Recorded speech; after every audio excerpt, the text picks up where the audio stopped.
Olá, este webinar faz parte de um conjunto de 6 que integram o programa Apreender, na medida Novas Ideias, Novos Negócios.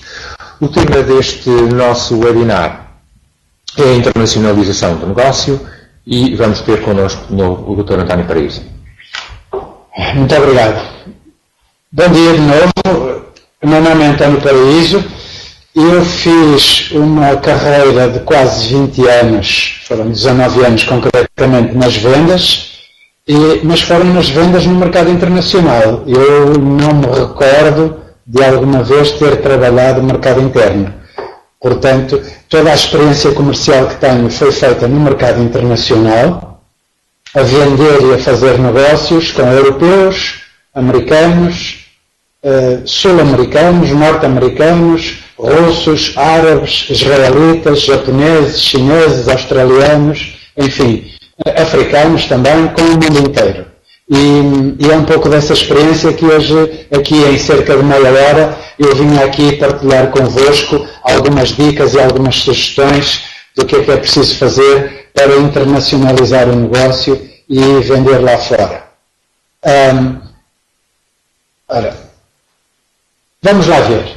Se uma empresa tem vontade de expandir e vender lá fora, como se costuma dizer, vender no mercado internacional, a primeira coisa que deve pensar é: e agora, para onde é que eu vou?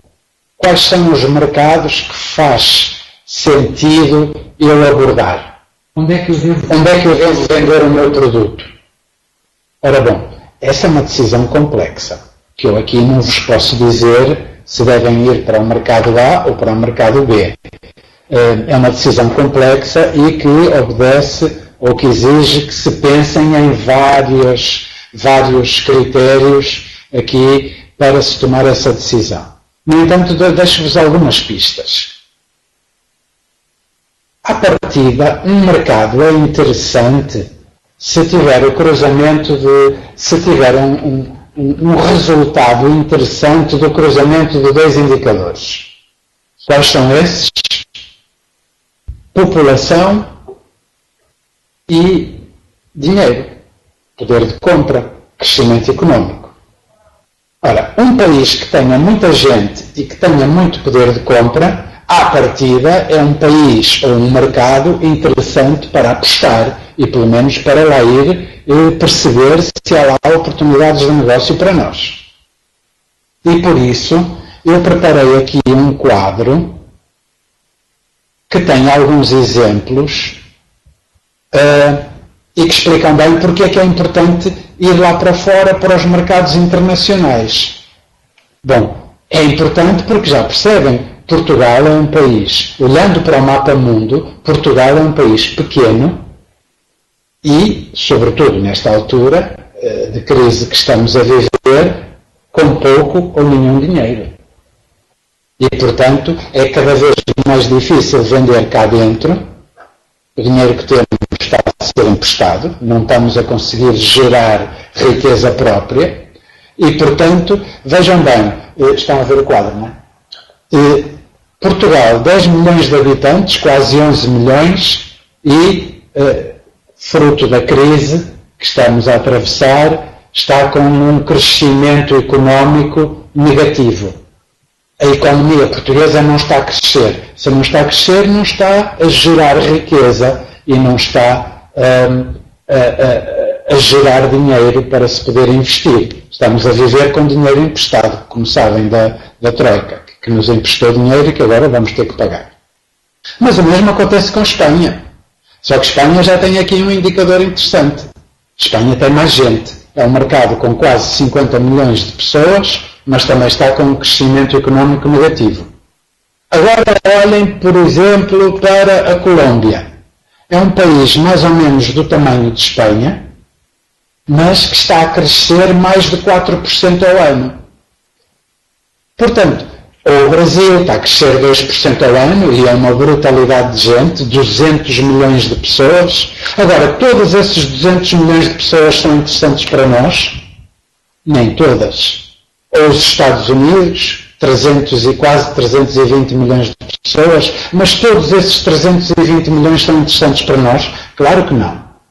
Depois vai ser preciso ir lá para o mercado, investigar, recolher informação, fazer um estudo de mercado para perceber que oportunidades existem. O que eu vos estava a dizer é que, para começo de conversa, um mercado é interessante se tiver muita gente e se tiver dinheiro. E quais são os indicadores que nos dão isso?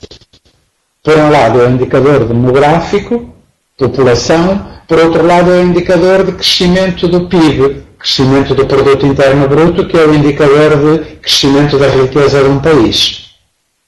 Um país que esteja com uma economia a crescer muito e que tenha muita gente, à partida é um indicador de que poderá ser um mercado interessante. Mas isto por si só não chega. Depois disso, temos que ir recolher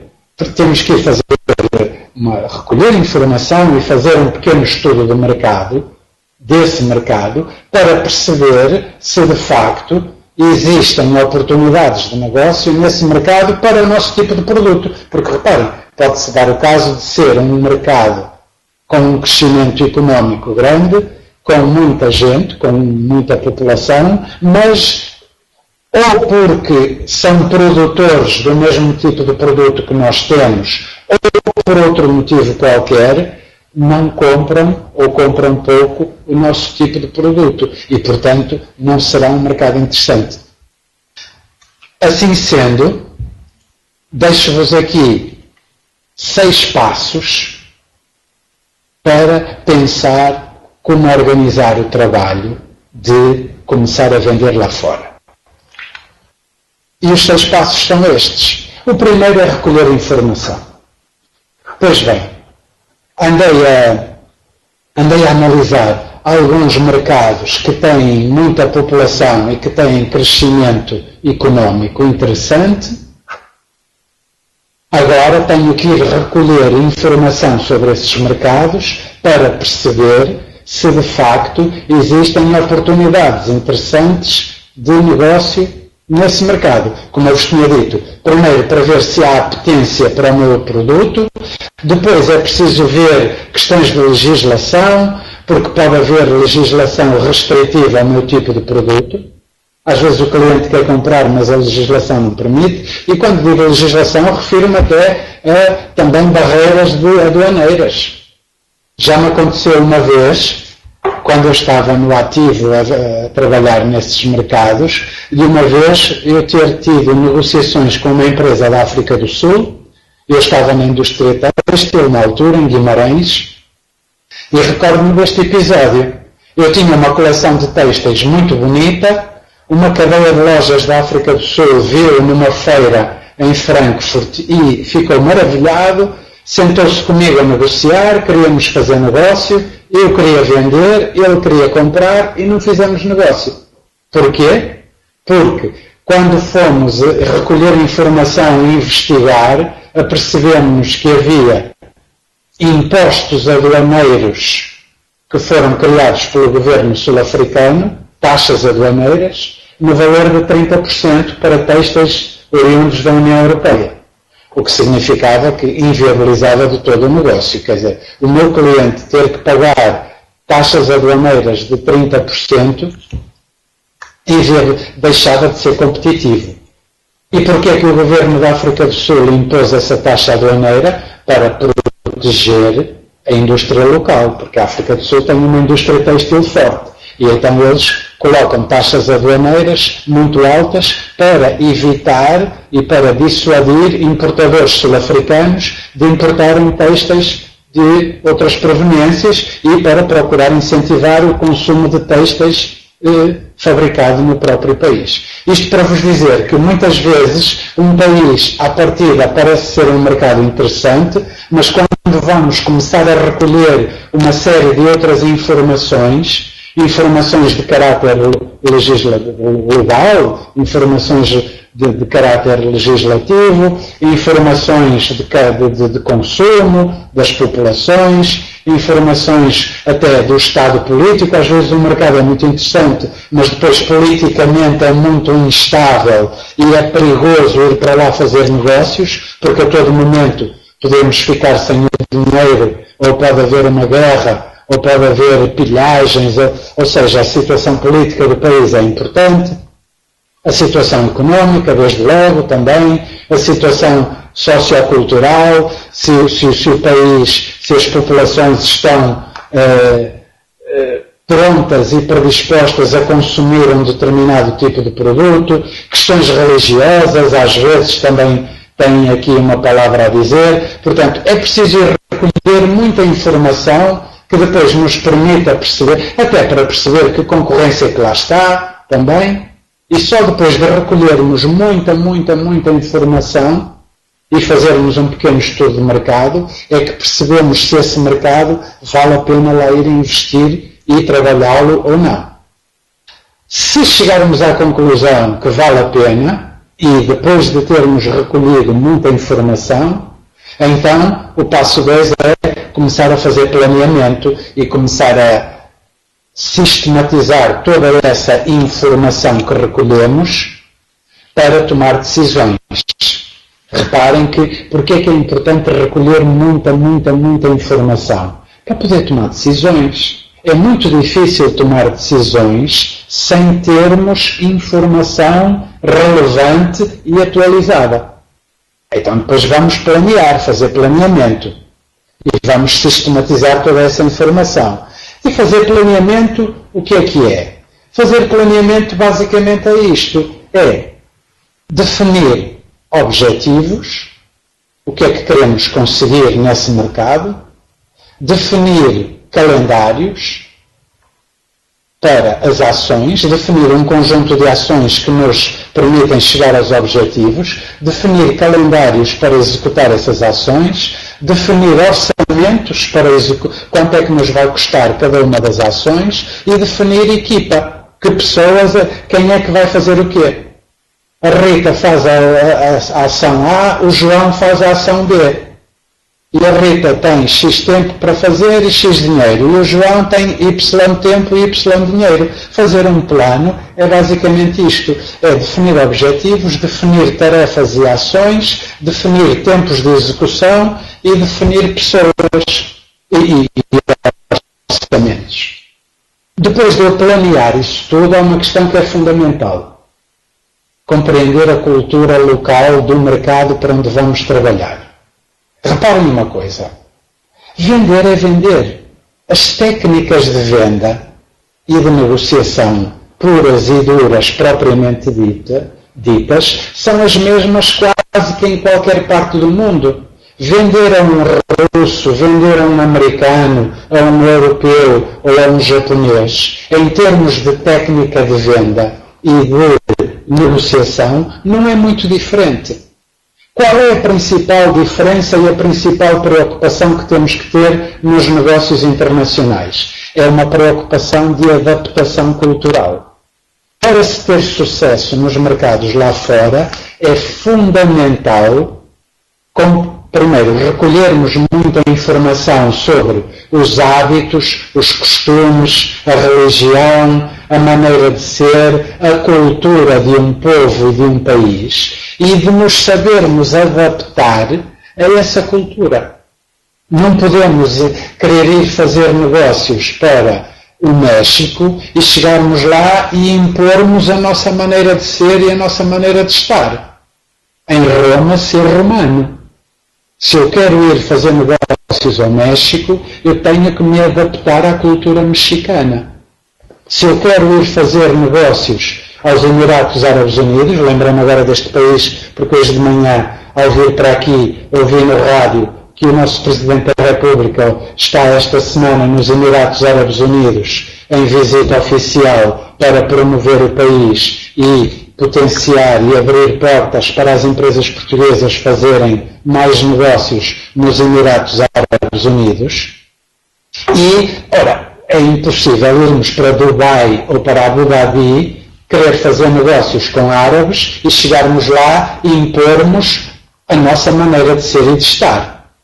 Se queremos fazer negócios com árabes, temos que nos saber adaptar à cultura árabe. E, portanto, este passo é fundamental. E dou-vos aqui 2 ou 3 sugestões e conto-vos 2 ou 3 episódios que aconteceram comigo, que eu andei em Dubai a fazer negócios durante muitos anos.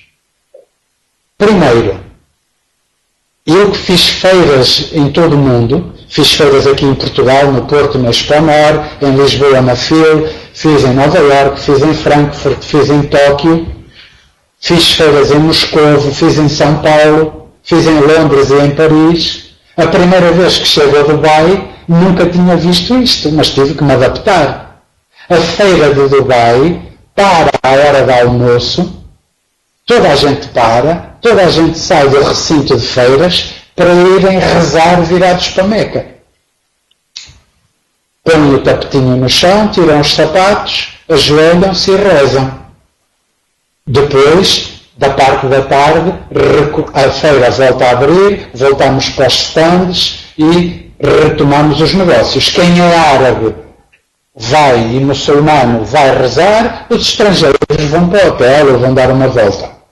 Ora, nas feiras no resto do mundo não há paragem, é das 9 da manhã às 6 da tarde, seguidas. Ali há paragem. Segundo, na cultura árabe é uma falta de respeito e um insulto mostrar a sola de sapato a um árabe. Ora, imaginem estarmos sentados num hotel, num bar de um hotel, refestelados para trás num sofá, às vezes a conversar com um cliente, porque há muitos negócios que se fazem nos hotéis, nos bares dos hotéis, reuniões de negócios, a gente senta-se para trás, naqueles sofás confortáveis, cruzamos a perna e ao cruzar a perna, às vezes sem querer, fazemos um movimento com o pé e mostramos a sola de sapato. Ora, mostrar a sola de sapato a um americano ou a um alemão não tem mal nenhum. Mostrar a sola de sapato aos olhos de um árabe, na cultura árabe, na cultura muçulmana, isso é um insulto intolerável. Quando falamos com um árabe, temos que estar permanentemente com os pés colados ao chão. Lá está. Se eu não soubesse disso, ia fazer asneiras. Olha, da mesma maneira que fiz uma vez uma asneira, porque ofereci, eu na altura tinha 23 anos, estava no início da minha carreira, não sabia que os muçulmanos não bebiam álcool e quando fechei negócio com um argelino, ali no norte da África, mas são muçulmanos, são árabes do norte da África, a querer ser simpático, ofereci-lhe uma garrafinha de vinho do Porto. E ele tomou a mal, insultei-o, porque não se oferece álcool a um árabe. Estão a ver? Portanto, as questões culturais são fundamentais. Se queremos ter sucesso nos mercados internacionais, é fundamental entendermos a cultura local e adaptarmos-nos a ela. Não há outra maneira. Outra adaptação que temos que fazer é a do produto. Eu estou a vender muito bem o meu produto na Suécia e na Alemanha e Inglaterra. Eu já exporto para vários países da Europa. Mas agora fui aos Estados Unidos, agora fui ao Brasil, agora fui ao Médio Oriente, ou fui a Israel. E eles também querem o meu produto, mas estes chatos agora dizem que eu vou ter que mudar a embalagem, vou ter que mudar algumas características do produto. Mas se o meu produto funciona bem na Alemanha, na Suécia, por que raio é que eu vou ter que o mudar agora para os mercados árabes ou russos?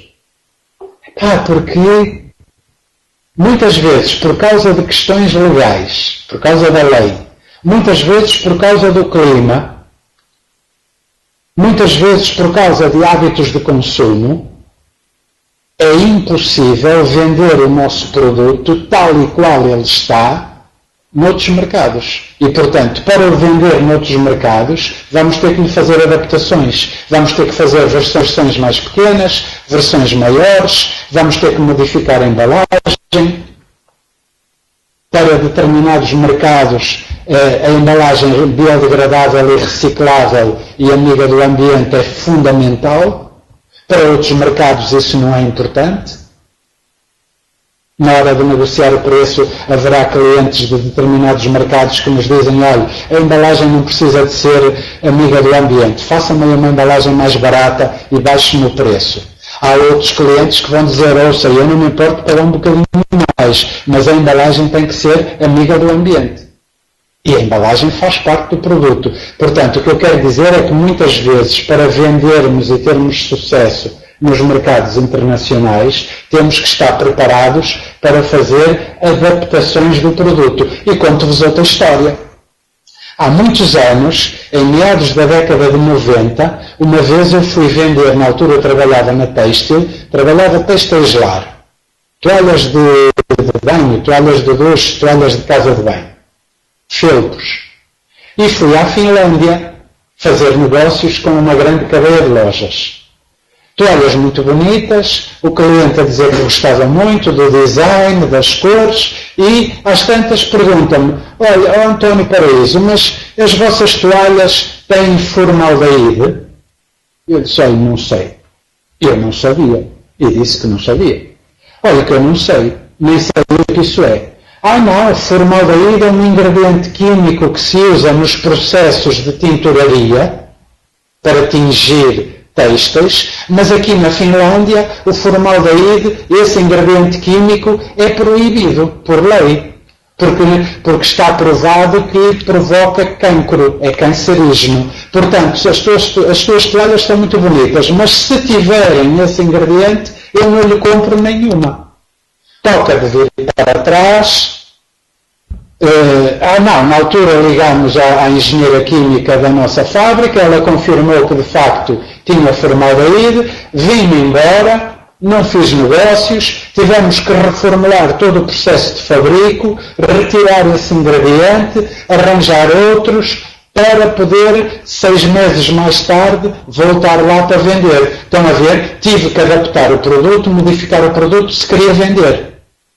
Porque, por vezes, a legislação de determinados países não permite vender o nosso produto tal e qual ele está. Já agora, vejam bem, nos anos 90 o formaldeíde era proibido na Finlândia.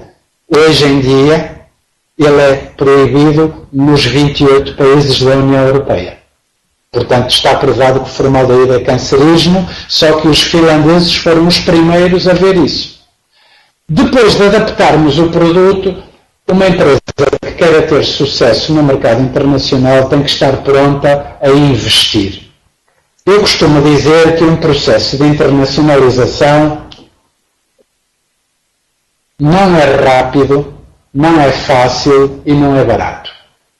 Se a empresa estiver consciente que não é rápido e que demora tempo e que vai ter que esperar pelo sucesso, é preciso investir e semear, regar, para mais tarde colher. Raramente os processos de internacionalização e de negócios internacionais são rápidos. Por vários motivos. Eu falei em confiança no webinar anterior. Desde logo porque é preciso conquistar a confiança de um cliente estrangeiro. E conquistar a confiança de um estrangeiro demora mais tempo do que conquistar a confiança de um português. E por vários outros motivos, isto demora tempo.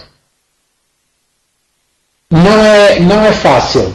Existem muitos obstáculos culturais, legislativos, administrativos, burocráticos, de diferentes naturezas, que é preciso ultrapassar.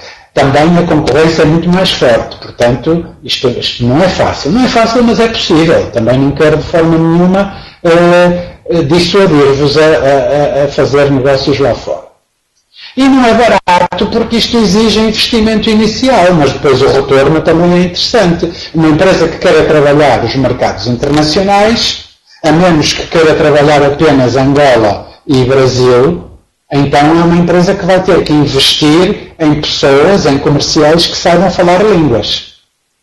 Vai ser preciso investir em viagens, em feiras. E as feiras custam dinheiro.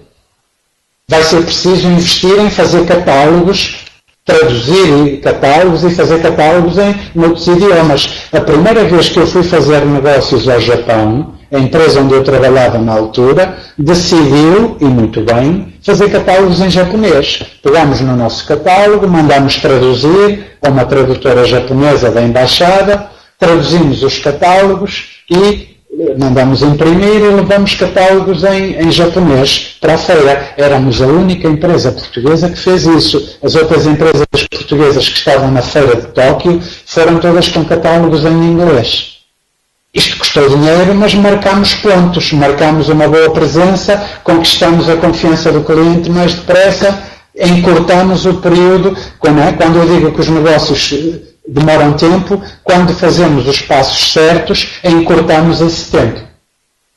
E, portanto, é preciso investir e contratar pessoas que falem línguas, é preciso investir em viagens, é preciso investir em adaptação do produto, modificar a embalagem, modificar as características dos produtos, retirar-lhe o formaldeíde, fazer os processos de fabrico de outra maneira, e tudo isso custa dinheiro. É preciso atualizar o parque de máquinas, no caso de ser uma empresa produtiva, é preciso fazer marketing, é preciso fazer ações de criar marca, enfim, é preciso investir.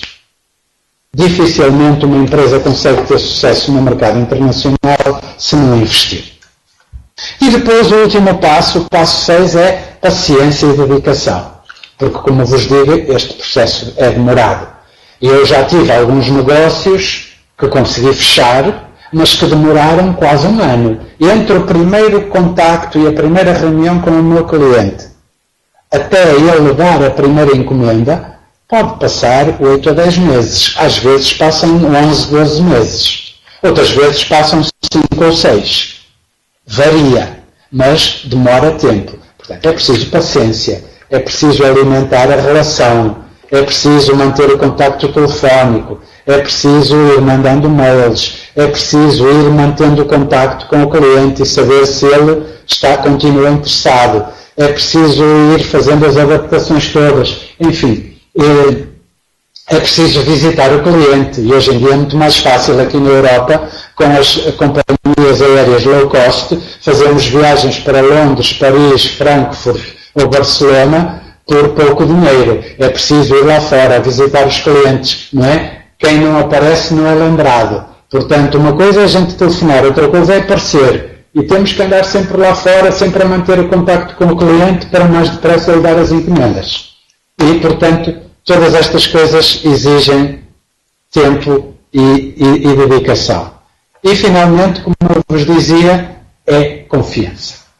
A confiança é fundamental. Fundamental. Saber conquistar a confiança. E a confiança conquista-se com competência técnica e com relacionamento e com preocupação da nossa parte para com o cliente.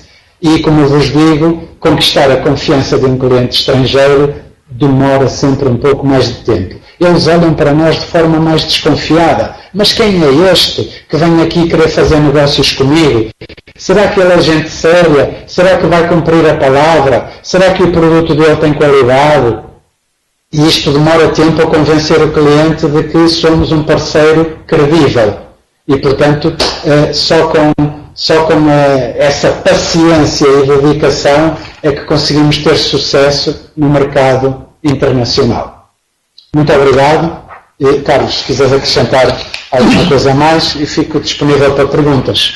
Eu gostava de acrescentar aqui ainda uma questão que penso que é pertinente para as pessoas que estão a ouvir. Esta questão da internacionalização, também como viram e como dissemos no primeiro webinar, é uma questão que vai ser determinante no futuro.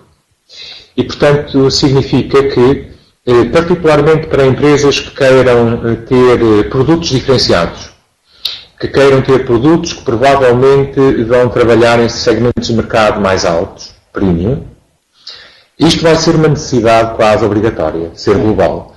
Porque o mercado interno normalmente é muito pequeno, não tem capacidade e, portanto, vai haver uma necessidade de sair de Portugal e ir para outras paragens. Eu gostava aqui também de introduzir uma outra questão. A primeira regra é exatamente esta, é que vai ser obrigatório que tenham que ir para outros mercados. Não vai ser possível estarem em Portugal exclusivamente a trabalhar, porventura, para o retalho. E, portanto, ao ir para o estrangeiro tem várias alternativas possíveis. Uma delas é pegarem na malinha e fazerem este trabalho individualmente. E, portanto, vão ter que, previamente, estudar, como o António referiu aqui, o mercado para onde vão, porque, porventura, vão ter necessidade agora de contactar a loja A, a loja B ou a loja C. Portanto, aqui estamos a dizer que é o próprio que pega no produto, no seu produto, e o leva e vai procurar um cliente que já tem uma pequena informação no mercado A, no mercado B ou no mercado C. Diria, reparem que se estiverem em 5 mercados, se estes 5 mercados comprarem 100 peças por ano, porventura isto dá já algum montante. Se fizermos esta conta, dará 500. Não é? Reparem, outra solução que é muito utilizada por muitas empresas é terem um agente num país qualquer. E, portanto, esse agente, o que é que vai fazer? Bem, vai fazer um pouco do trabalho que supostamente teriam que fazer se não tivesse digamos, este elemento nesse país. Ele ajuda, obviamente, ele faz muito trabalho, mas é um elemento que vai ficar aqui no canal. Uma outra terceira possibilidade, que é muito mais complicada, mas também já agora estamos a falar sobre isto, é se decidirem eventualmente abrir lojas nesses países ou nesses mercados. E, portanto, isto também é uma forma de poderem estar. Eu diria que esta forma é uma forma que só se deve estar depois de se conhecer bem o mercado e, portanto, é uma das últimas hipóteses com as quais devem estar confrontados. Para terminar, dizer também uma coisa que é muito importante, neste caso em particular, de novo. Se estivermos a falar de produtos que vão ser produtos premium, portanto, preços mais elevados, a grande preocupação que tem que ter vai ser com a questão da marca. A questão, obviamente, do design das peças vai ser fundamental também. Mas agora um outro elemento que passa a ser determinante, eu diria, como nos perfumes, porventura, o packaging. A embalagem vai ser também um elemento determinante no produto. E deixar aqui um pequeno alerta final para o seguinte. No caso de terem necessidade de estarem presentes em feiras, é bom, e o António também já referiu um pouco isto, que há aqui um conjunto de elementos que vão ser obrigatórios para terem uma presença satisfatória em uma feira qualquer que seja. A primeira delas é que vão precisar ter amostras. E, portanto, isto vai representar um custo. Bem, mas depois há aqui outros elementos que têm que cuidar muito bem, porque, repare, se estão a vender um produto com marca, um produto que tem um preço elevado, vão ter que serem coerentes com a qualidade do stand, vão ter que ter cuidado com o tipo de fotografias que utilizam, vão ter cuidado, ou têm que ter cuidado com, por exemplo, hoje, com vídeos que possam utilizar, vão ter cuidado com catálogos que fabriquem. Não se esqueçam de que, como o António também disse há pouco, a questão da imagem é fundamental. E, portanto, estamos a vender um produto que é um produto premium, já para não lhes dizer que pode ser um produto de luxo, todo este elemento tem que ser coerente agora em qualquer ponto para onde vão. Caso contrário, vai haver aqui uma dissonância entre aquilo que eventualmente gostariam de ter e aquilo que depois passam em termos de imagem. Portanto, queria somente para terminar deixar aqui este último elemento. Muito bem, muito obrigado.